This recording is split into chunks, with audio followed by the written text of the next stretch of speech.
Again, for the purpose of this lecture, there is a famous monastery cathedral in Europe where the great politicians of the world meet to make decisions for the New World Order.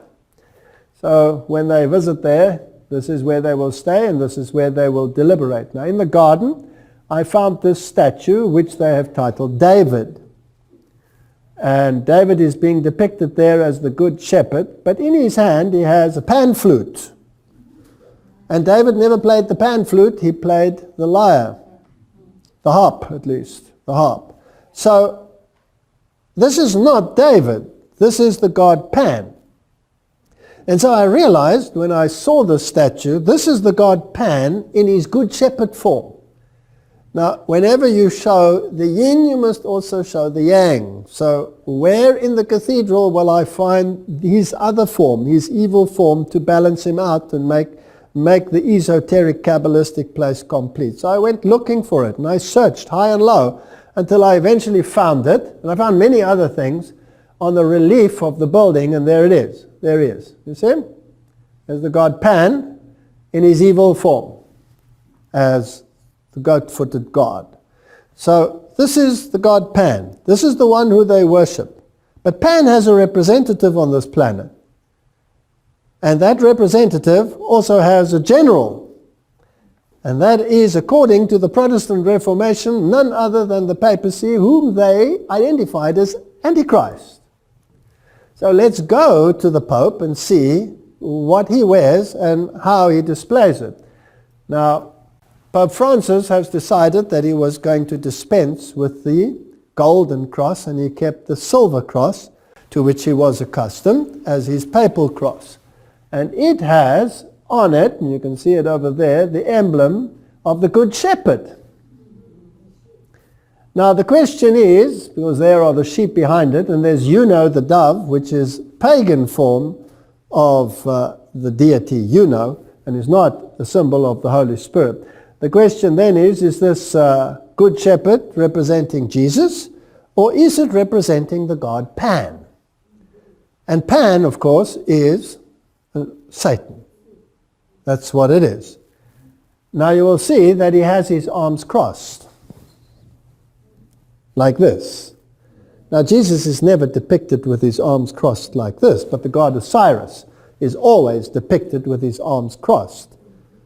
And as we have seen, the cross is a symbol of victory and a new order which will be brought in by the coming Messiah, which is of course the worship of Lucifer, which precedes the coming of Christ.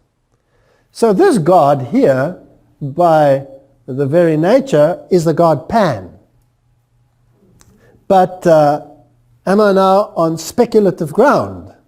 So let's go to his predecessor and retired current Pope, who happens to be Pope Benedict.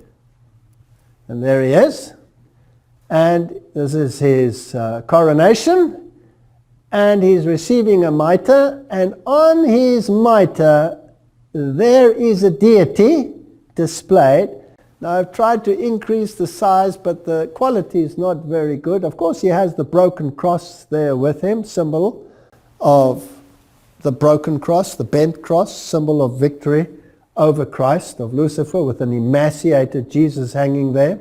But this deity over here is playing an instrument, and if you look very carefully, you might recognize that it is the pan flute. So he has the god Pan right on his head. He's the representative of Satan on this planet. That is what the symbolism says. Whether we like it or not, that might sound incredibly harsh, and I apologize for saying it as bluntly. Now let's go back to another movie which is used as an acronym. They can take snippets of history and turn it around to allegorize their existence. Robin Hood and Little John, the famous Sherwood Forest couple, and the merry robbers who took from the rich and gave to the poor. Now, who is more concerned about the poor today than anyone else on this planet? Isn't it the Pope? He's constantly saying we must take from the rich and give to the poor. He's the ultimate Robin Hood. on this planet. Now, in this story, it's even in the form of a statue in England. They've glorified this story. Now, it has an ancient origin, but it has been allegorized by them to meet their needs. Now, in the animated Walt Disney one, this is John. Again, you have a John, who is the sophisticated one, the clever one, the one who wields the sword. Now, in the previous John that we had, Peter Pan and Mary and John, he can also be an acronym. The one who wields the sword, will it be the white pope or the black pope? It'll be the black pope, right? Now, let's go to this story. Here we have Little John, and there you have Robin Hood in an animated form. But I want to show you the hat that they're wearing. And I want to remind you of Peter Pan, that also has the hat with a feather. So it's the same symbolism that they are using. Now, in the story, Robin Hood has his band of merry men in the forest, and he's fighting against the evil lords that control England. Now, England, of course, always was a renegade papal state and had to be constantly subdued. So the evil ones are the ones who run England, and the good ones are the ones who will take care of the needs of the poor, which the others never did. So again, good becomes what? Evil, and evil becomes good. Now, in the story, one day he meets Little John, and he says, "What are you doing here?" And they start fighting, and they battle on a log.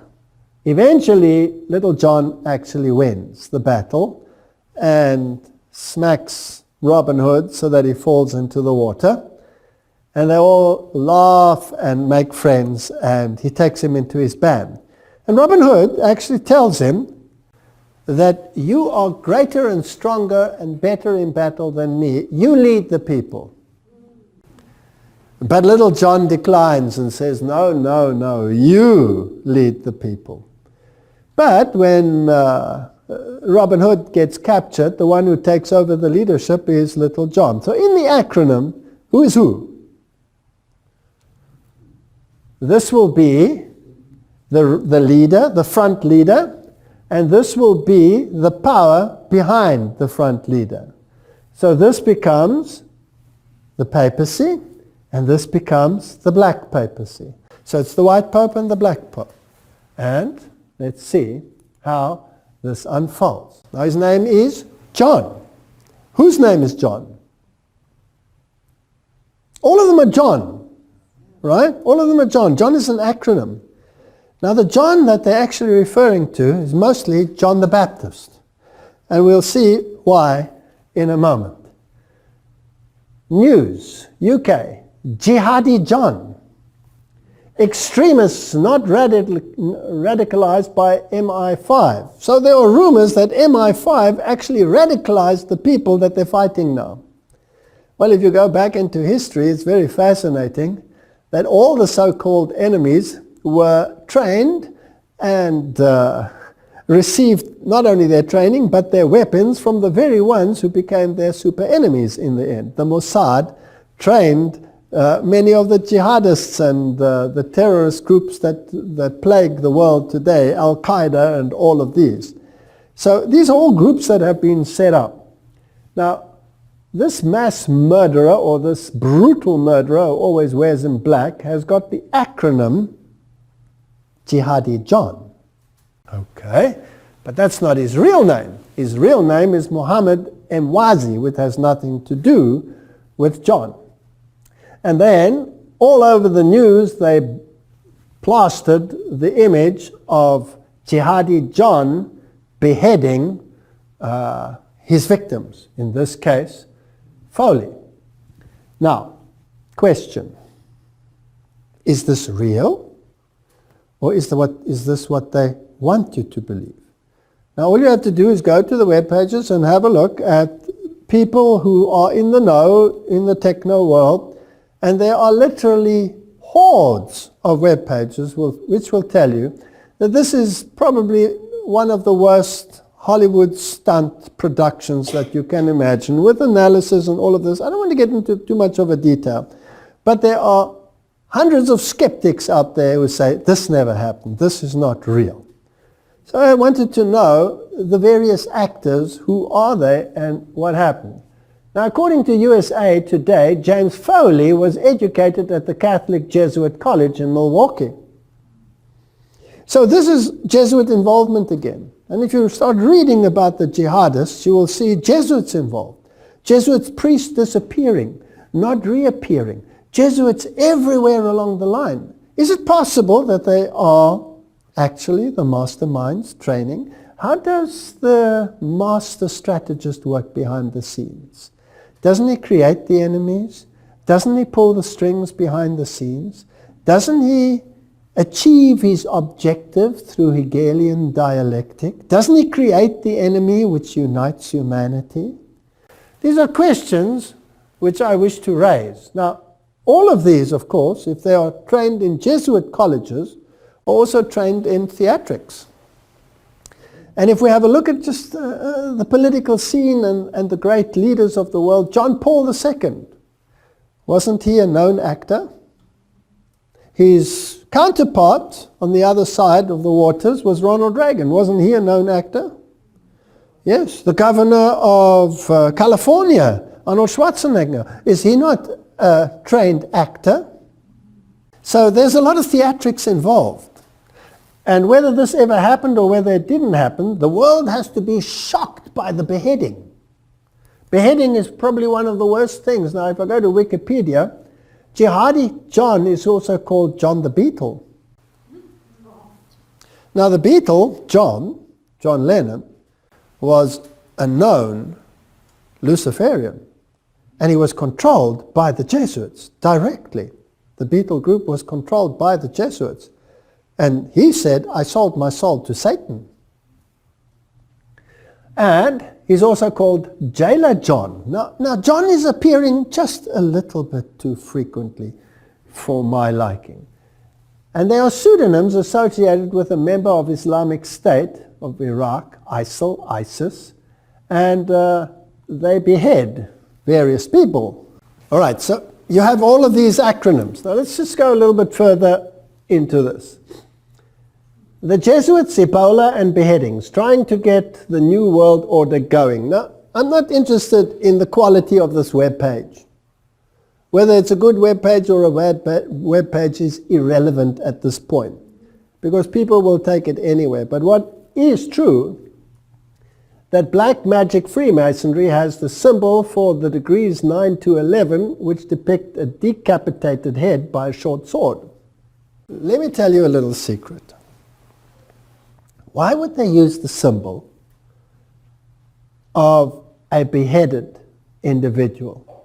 And why is the name John always associated with these organizations?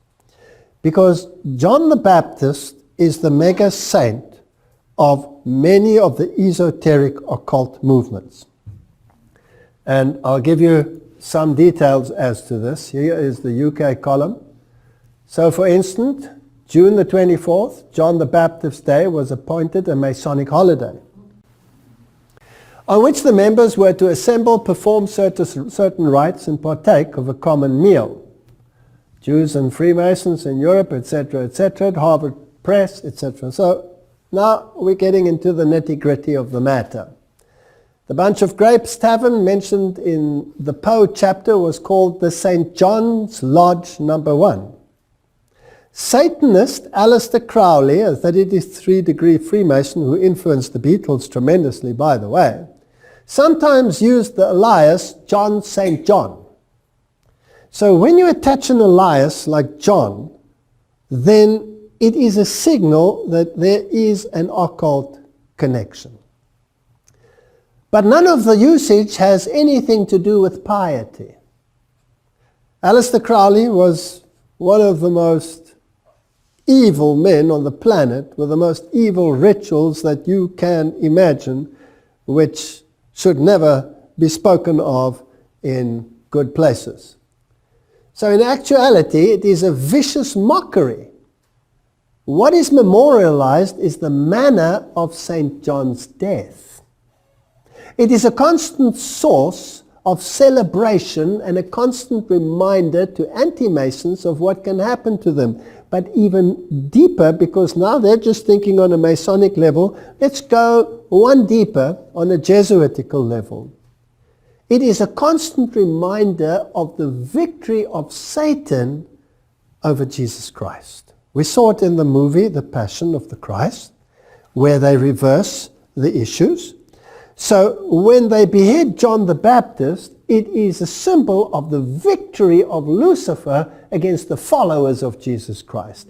They're celebrating the beheading. They're not celebrating the saint. Are you with me? Okay. Now, how did Paul die? In the same way. Now, if we go through the names of the popes, there are 23 popes with the name John. 23 with the name John. What are they standing for? Are they standing for John the Baptist or the other John? They don't tell you which one, but it's John the Baptist. And there are 6 popes with the name Paul. And there are 2 popes with the name John Paul. That's a double whammy. Putting both into that name frame. What are they standing for, and whose side are they on? I know I'm on dangerous ground, but I'm sticking my neck out. Let's go further. Joseph Ignatia Guillotin was the physician. Dr. Joseph Guillotin was a French physician who proposed on 10 October 1789 the use of a device to carry out the death penalties in France, the guillotine. But what is not known is that he was also a Jesuit. So who is the ultimate beheader on this planet? Jihadi John or the Jesuit order? And what they did in the French Revolution to bring in their new system of government, which we've talked about in the past in Revelation chapter 11, this beast that rises from the bottomless pit with this godless philosophy, will be controlled by people who celebrate victory over Christ by beheading. So to go and be all sanctimonious now and say how evil it is that these people out there are doing this and forgetting the history of where it comes from is sanctimonious to the highest degree. Not that I am propagating beheading anyone. This is the Cathedral of St. John the Divine. It is the largest cathedral, arguably, in the world. It is the Episcopal Cathedral, which is, of course, totally controlled by occultism and Freemasonry, as everybody who has just done the slightest bit of research will find. Now, the very name is a blasphemy, because St. John was never divine. Only Satan said that man can become divine. Now, this Cathedral of St. John the Divine, officially the Catholic Cathedral Church of St. John, the Great Divine in the city of Diocese of New York, they don't really tell you whether it's John the Baptist or whether it's John the other one. Enough that the acronym is John. Inside, for a while, they hung up the statue of the female Christ, which is a blasphemy in itself. And it was sculpted by the granddaughter of Sir Winston Churchill, whose Masonic apron can be seen right there in the British Lodge if you want to go there. This is Masonry. This is Masonry.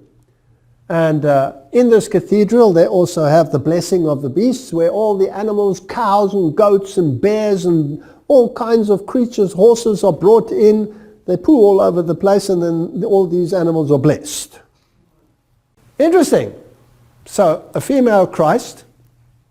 And here's an interesting webpage, Sinister Sites, and it tells you the destruction of New York City, including the Twin Towers, sculpted right on the building, because this cathedral is a work in progress. Everything is changed a little bit every year, something is added. Just like the Jesuits have a work in progress. And there's the pillar showing the destruction of New York City with the twin cities and the smoke going up behind it. Just as you saw in The Simpsons, just as you saw in Michael Jackson's release. Is there something going on here behind the scenes? But not only that, they also have the Temple of Understanding in this cathedral, which is the United Nations organization which is there to bring about a one world religion, which we saw in the previous lecture has already been accomplished by the signing of the Unity of Religious Agreement. So we are heading towards a mindset that all religions need to come together. Who's the enemy? Who's the enemy? The enemy is the extremist. And the extremist is going to kill us. And the extremist is going to cut our head off. And he's coming to bomb me right here. And he's going to put a smart bomb in this place. And he's going to blow us to smithereens, etc. Fear is the mechanism of herding people into a camp. Now, I'm not interested, let me make this plain, or whether my allegories are right or whether they are wrong, whether they are spot on or whether they are off track. It's not relevant. The question is, where's it leading to? Because they say the ends justifies the means. If the end result is in accordance with what the Bible tells us is going to happen, then I know who's behind it, irrespective of whether I'm right or wrong. That's the point. So let's have a look and see where it's heading. Former British Foreign Secretary Robin Cook, a very fit man, very active, just suddenly dropped dead on his morning walk. But leave it at that. He said, the truth is, this is now, he's standing in front of number 10 Downing Street, high politician, high position in the establishment. He just got fed up and he said, the truth is there is no Islamic army or terrorist group called Al-Qaeda, and any informed intelligence officer knows this. He said, but there is a propaganda campaign to make the public believe in the presence of an identified entity representing the devil, only in order to drive the TV watcher to accept a unified international leadership for a war against terrorism. The country behind this propaganda is the United States. So he said. And then he died. So there is no Al-Qaeda. Now, any informed person will tell you that Al-Qaeda was created, funded by the powers of be in the United States and elsewhere in the world, united, trained by the very organizations which became their super enemies in the end. It's a front organization. It doesn't exist. What does he say? It doesn't exist. If it has outlived its usefulness, you replace it with another one that doesn't exist. Even though it has a name, ISIS, and even though it is prominent, and even though it apparently chops heads off of trained Jesuits. I don't believe a word of it, personally. There's an agenda. And I have a Bible that tells me what the agenda is. And I need to focus on what does the Bible tell me the agenda is. The agenda is the destruction of Christ and his followers. That's the agenda. There's no other agenda. My enemy is not over there. My enemy is right here. Jean-Louis II, a Jesuit, born in Uruguay and residing in Canada, wrote Theology and the Church in 1985, which carries the subtitle, A Response to Cardinal Ratzinger and a Warning to the Church. Here's a Jesuit publicly telling the Pope to get lost. Now, of course, we know that the two are in cahoots, and we know that the one is the general, and he can listen to a command or he can disregard a command, etc., and that there is a tunnel between them and that they chat on a regular basis as to how to plan the Hegelian dialectic. Now, this is what he writes, and I want you to listen carefully to what he says. This is a Jesuit writing. As such, the book is a defense of every Jesuit priest that shoulders a carbine. Now, notice what the Jesuits do. Shoulders a carbine, joins the jungle guerrillas. It makes clear why Jesuits can be ministers with portfolio in Marxist governments. Why Jesuits can attack John Paul on his teaching on sexual morality. So the Pope says, the white Pope says, contraceptives are evil, we mustn't do this, we must have decent relationships. And the other ones will say, hand out condoms, hand out free this, free sex, free that. Hegelian dialectic, we'll see how it works in a moment. Why Jesuits spend their days and their lives solving union problems. Who's behind the unions? One of the means to bring about a time of trouble such as never was. Jesuits. Organizing sugarcane workers, running factories, constructing low-cost housing, help Planned Parenthood Federation of America spread the use of contraceptives, run nationwide hospitals, dispensary networks, organize political demonstrations for this and against that, according to the issues of the day are presented by the teaching authority of the People's Church. These are the actions of the new faith, true to the new theology, according to which the material needs of men must be the prior object of the Church's effort. Not the spreading of the gospel. Who cares about the spreading of the gospel? Let's tread on him. Let's crush him. So, according to this Jesuit, in which lines of work are the Jesuits involved? Every single thing. Every single thing. And if we think they don't exist, it's because they don't want us to believe that they exist. They are everywhere. So, the Pope says, that Francis said, oh, I lament this new legislation that came out in the United States of America. We have to talk about morality. And what is these foot soldiers? What do they do? Here is Cardinal Dolan. He's the new man on the block as the head chief knight of Malta in the United States. He took over from Cardinal Egan, who died. And there he is. And here he says that the cardinal was the most wonderful thing under the sun. And his first official job, here he is, marching through the streets of New York, parade at the first ever gay activist group. So, you think the left hand doesn't know what the right hand is doing. They know exactly what they're doing. This is Hegelian dialectic. But what is interesting, there was a backlash. Cardinal Timothy Dolan, Grand Marshal, despite backlash from the faithful Catholics unhappy with the organizers' decision to allow an open homosexual activist group to march the event. But Dolan said, I'm as radiant as the sun.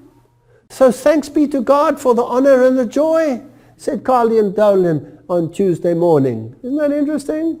Thanks be to God for the honor and the joy.